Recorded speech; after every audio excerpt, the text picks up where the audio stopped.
भगवान शिव का स्मरण कर कर प्रदोष काल में मान लो कोई काम आपका बहुत जरूरी है, बहुत दिनों से आप थक गए हैं, नहीं हो रहा, कर्जा बढ़ रहा है, धन नहीं आ रहा, व्यापार नहीं चल रहा, या कोई समस्या बहुत प्रबल है, कोई एग्जाम में बैठ रहे हो नहीं हो रहा, परीक्षा भी दे दी है, रिजल्ट आने ही वाला है, तो भी प्रदोष काल में प्रदोष के समय वो जल, मूंग, समीपत्र और बेलपत्र और गुड़ का शंकर के शिवलिंग को समर्पित करना प्रारंभ कर दो। 2 या 3 प्रदोष करोगे, बाबा आपकी मनोकामना शीघ्र पूर्ण कर देगा। 2 या 3 करो। रवि प्रदोष, भौम प्रदोष, ये 2 प्रदोष ऐसे हैं, एक भौम प्रदोष भी ऐसा ही।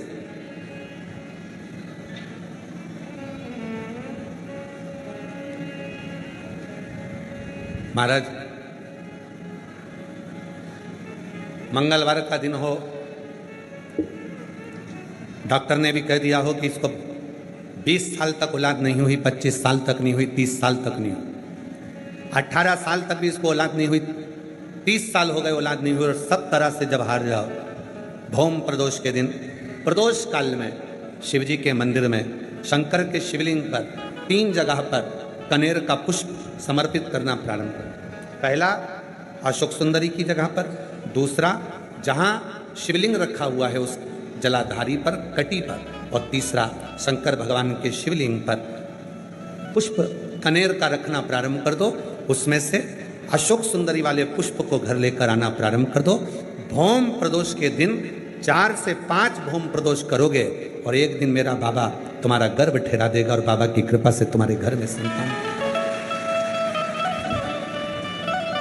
भौम प्रदोष, जितनी रवि प्रदोष की प्रबलता है, रवि प्रदोष क्या करता है? धन देता है, संपदा देता है, वैभव देता है। जो बेटे बेटी, नवयुवक बेटा बेटी जितने भी कंपटीशन एग्जाम में बैठते हैं, जितने परीक्षा देने के लिए बैठते हैं, जितना कंपटीशन एग्जाम में बच्चा बच्ची बैठते हैं और वो आखिरी में ये विचार करते हैं कि मैं ये सीए क्लियर नहीं कर सकता, मेरा ये पार्ट क्लियर नहीं होगा, मैं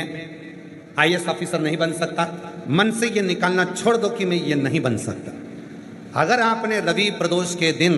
प्रदोष काल में एक बेलपत्री के वृक्ष को कहीं पर भी लगाया है और प्रत्येक प्रदोष पर जाकर आप उसके नीचे अगर दीपक लगा रहे हो तो तुमको तुम्हारी मंजिल तो मिलकर रहेगी ही, चाहे कुछ नहीं। रवि प्रदोष की इतनी महत्वता है।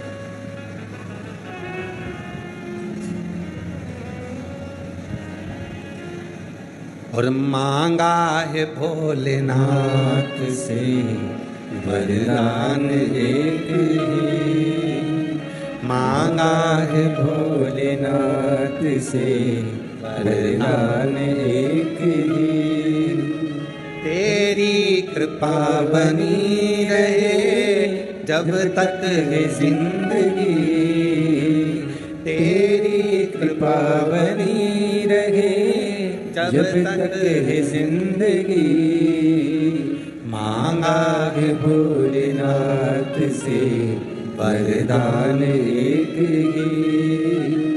मांगा है भोलेनाथ से वरदान एक ही, तेरी कृपा बनी रहे जब तक है जिंदगी, तेरी कृपा बनी रहे जब तक है जिंदगी, मांगा है भोलेनाथ से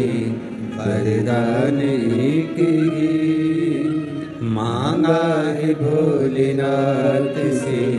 वरदान एक ही। शिव करुणा के सागर, शिव महापुराण की कथा कहती है ये 3 चीजें हमारे जीवन को सुख देती हैं। एक लोटा जल शिव को चढ़ाना प्रारंभ किया, हमारे धीरे धीरे मार्ग सुलभ होते चले गए, मार्ग खुलते चले गए, मार्ग खुलते चले,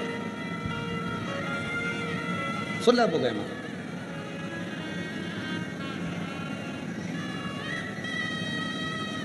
दूसरे नंबर का, शिव पर चढ़ा हुआ जल जब शरीर में रोग आ गया, बीमारी आ गई, कष्ट आ गया, मिटेगा कैसे? डॉक्टर का इलाज करवाओ, क्योंकि डॉक्टर शिव का एक रूप होते हैं। डॉक्टर जांच करने का बोले जांच करवाओ, क्योंकि डॉक्टर शंकर का एक रूप है। डॉक्टर जैसा बोले वैसा करो, पर साथ में 1 लोटा जल चढ़ाकर उसका आचमन करना प्रारंभ करो। मिल जाए कुबेरेश्वर धाम का यदि रुद्राक्ष, उसको तांबे के लोटे में गलाओ, सवेरे शिव जी को जल चढ़ाओ, उस जल को लेकर आ जाओ, वो जल आचमन करना प्रारंभ करो, थोड़ा थोड़ा 3 बार उसका आचमन करो। धीरे धीरे धीरे धीरे मेरा कुबेर भंडारी ऐसी कृपा करेगा कि एक ना एक दिन कुबेरेश्वर धाम पर तुम्हें बुला ही लेगा। उससे 1000 गुना शिवलिंग में बल की प्राप्ति होती है।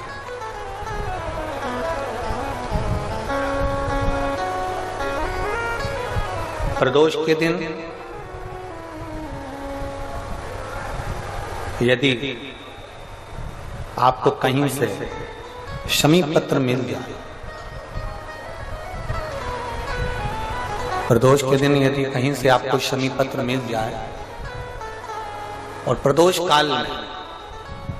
प्रदोष का जो समय होता है, शाम का जो समय होता है प्रदोष काल, 4 प्रदोष 5 प्रदोष आप कर कर देखिएगा कि आपका कोई काम है, कोई नौकरी के लिए आप अप्लाई कर रहे हैं, कोई समस्या बड़ी विकट आ गई है, कोई तकलीफ, बड़ा गला पकड़ रहा है बेटा, कोई तकलीफ विकट आ गई है, कोई समस्या विकट आ गई है, प्रदोष के प्रदोष काल में अगर एक शमी पत्र भी आप घर के शिवलिंग को, अब ये करने के लिए आपको मंदिर के शिवलिंग नहीं जाना, अपने घर में जो शिवलिंग, चाहे वो स्फटिक का हो, पारद का हो, कंकर शंकर का हो, लकड़ी का हो, जो शिवलिंग तुम्हारे घर में, कांच का हो, चाहे वो नर्मदा के कंकर का हो, नर्मदेश्वर हो, पाषाण का हो, जो शिवलिंग, चांदी का हो, सोने का हो, तांबे का हो, पीतल का हो, जो शिवलिंग तुम्हारे, एक शमी पत्र यदि आप भगवान शंकर के शिवलिंग पर समर्पित कर रहे हो और उस शमी पत्र को उठाकर रात्रि को 9:15 की जो एक मुहूर्त होता है, एक समय होता है, जिस समय पर हम अपने मन की बात भगवान शंकर को कहते हैं, पूर्व में भी इसका वर्णन हम कर चुके हैं कथाओं में। उस 9:15 पर वो शमी पत्र को उठाकर एक कागज में, एक कटोरी में उसको रखते थे। 4 या 5 प्रदोष के उस शमी पत्र को अपने पास में रखिए और जिस कार्य के लिए जा रहे हो उसको जेब में ऊपर के भाग में उसको रखकर लेकर जाइए, आपका वो कार्य सफल होकर ही रहेगा, वो रुक नहीं सकता। वो शमी पत्र में इतना बल होता है, प्रदोष का जो शमी पत्र होता है वो बड़ा बलवान होता है। प्रयास करना, जब जब जिस महीने में जो प्रदोष पड़ा करे, जब प्रदोष पड़े, बन सके 1 बेलपत्र, बन सके 5 बेलपत्र, शमी पत्र, हरा मूंग, बेलपत्र, एक कलश के अंदर थोड़ा सा पानी लेकर 1 बेलपत्र, हरा मूंग, शमी पत्र डालकर और उसमें थोड़ा सा गुड़ डालकर भगवान शिव का स्मरण कर कर प्रदोष काल में, मान लो कोई काम आपका बहुत जरूरी है, बहुत दिनों से आप थक गए हैं, नहीं हो रहा, कर्जा बढ़ रहा है, धन नहीं आ रहा, व्यापार नहीं चल रहा, या कोई समस्या बहुत प्रबल है, कोई एग्जाम में बैठ रहे हो, नहीं हो रहा, परीक्षा भी दे दी है, रिजल्ट आने ही वाला है, तो भी प्रदोष काल में, प्रदोष के समय वो जल, मूंग, शमी पत्र और बेलपत्र और गुड़ का शंकर के शिवलिंग को समर्पित करना प्रारंभ कर दो। 2 या 3 प्रदोष करोगे, बाबा आपकी मनोकामना शीघ्र पूर्ण कर देगा। 2 या 3 करो।